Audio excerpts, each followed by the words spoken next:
ನಮಸ್ಕಾರ. ಸದಾನ್ ಬಾಮ್ನೆ ಯೂಟ್ಯೂಬ್ ಐನ್ಗೆ ಸ್ವಾಗತ. ಪೊಲೀಸ್ ಠಾಣೆಗಳು ಯಾವ ರೀತಿ ನಡೀತಾ ಇದ್ದಾವೆ ಅನ್ನೋದನ್ನು ವಿಧಾನಸಭೆಯಲ್ಲಿ ಬೆಲ್ಲದವರು ಬಹಳ ಮಾರ್ಮಿಕವಾಗಿ ಹೇಳಿದ್ದಾರೆ.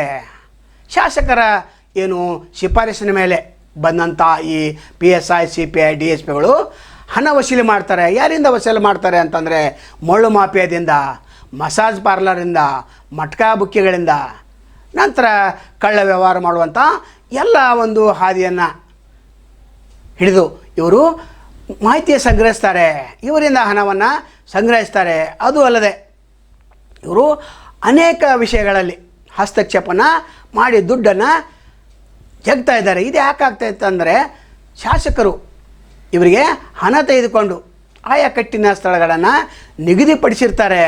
ಯಾರು ರೊಕ್ಕ ಕೊಡೋದಿಲ್ಲ, ಅವರು ನಾನ್ ಎಜುಕೇಟಿವ್ ಪೋಸ್ಟ್ಗೆ ಹೋಗಬೇಕಾಗ್ತದೆ.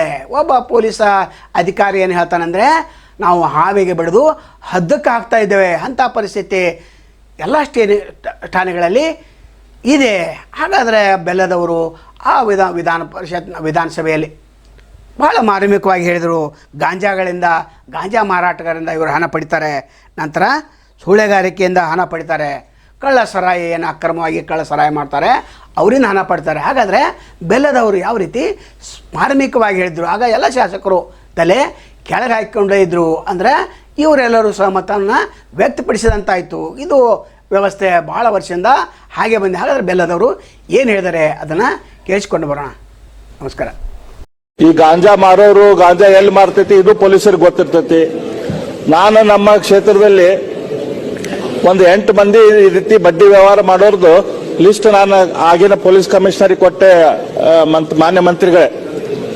ಆಮೇಲೆ ನನಗೆ ಗೊತ್ತಾಯ್ತು, ಆ ಪೊಲೀಸ್ ಕಮಿಷನರ್ ಐತಲ್ಲ, ಆ ಯಾರ ಸಾಲ ಕೊಡ್ತಿದ್ರಲ್ಲ ಈ ಟೈಪ್ 10% 15%, ಅವ್ರನ್ನ ಕರೆಸಿ ಅವ್ರ ಕಡೆಯಿಂದ ತಮ್ದು ಹಫ್ತಾ ಶುರು ಮಾಡಿದ್ರು. ತಮ್ಮ ಕೆಳಗಿನ CPIಗಳಿಗೆ ಜೋರ್ ಮಾಡಿದ್ರೆ, ಯಾಕೆ ಇವ್ರ ಬಗ್ಗೆ ನನಗೆ ಹೇಳ್ತಿಲ್ಲ, ನನಗೆ ಅವ್ರ ಕಡೆಯಿಂದ ಇನ್ಕಮ್ ಬರ್ತಿದ್ದಿಲ್ಲ ಅಂತೇಳಿ. ಇದು ಇವತ್ತಿನ ಪರಿಸ್ಥಿತಿ. ಈ ಗಾಂಜಾ ವ್ಯವಹಾರ ಇವನ್ನೆಲ್ಲ ಕಟ್ ಮಾಡಿದಾಗ ಆಟೋಮೆಟಿಕ್ಲಿ ಇದಕ್ಕೆ ಕಂಟ್ರೋಲಿಗೆ ಬರಾಕ ಸಾಧ್ಯ ಐತಿ. ಈ ಏನ್ ಪೊಲೀಸ್ ಆಫೀಸರ್ಗಳನ್ನ ರೊಕ್ಕ ಕೊಟ್ಟು ಟ್ರಾನ್ಸ್ಫರ್ ಮಾಡ್ತಾರಲ್ಲ, ಅವ್ರಿಗೆ ರೊಕ್ಕ ತಗೊಂಡು ಟ್ರಾನ್ಸ್ಫರ್ ಮಾಡಿದ್ರೆ ಆ ಪೊಲೀಸರು ಯಾರ ಕಡೆಯಿಂದ ರೊಕ್ಕ ವಸೂಲ್ ಮಾಡ್ಬೇಕು?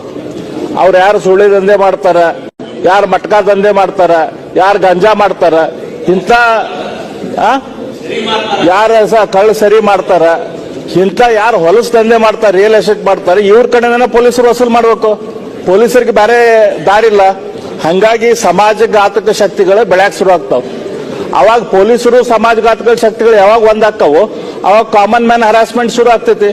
ಅವ್ರು ಏನ್ ಮಾಡ್ಬೇಕು? ಸುಸೈಡ್ ಮಾಡ್ಕೋಬೇಕು. ಯಾರ ಕಡೆ ಹೋಗ್ಬೇಕು? ಸುಸೈಡ್ ಮಾಡ್ಕೊಳ್ಳೋ ಶುರು ಆಗ್ತದೆ. ಹಂಗಾಗಿ ಇದು ಟೋಟಲ್ ಐತಲ್ಲ, ಇದಕ್ಕೆ ಮೂಲ ಕಾರಣ ಅಂತಂದ್ರೆ ಈ ನಮ್ಮ ಪೊಲೀಸ್ ಡಿಪಾರ್ಟ್ಮೆಂಟ್ದಲ್ಲಿ ಏನ್ ಟ್ರಾನ್ಸ್ಫರ್ಸ್ ದುಡ್ಡು ತಗೊಂಡು ಏನ್ ಟ್ರಾನ್ಸ್ಫರ್ ಆಗ್ತಾವಲ್ಲ, ಅದರಿಂದ ಇದೆಲ್ಲ ಶುರು ಆಗ್ತೈತಿ. ಹಂಗಾಗಿ ಇದನ್ನ ಸಂಪೂರ್ಣವಾಗಿ ಇದೇ ಸರ್ಕಾರದಲ್ಲಿ ಎಲ್ಲ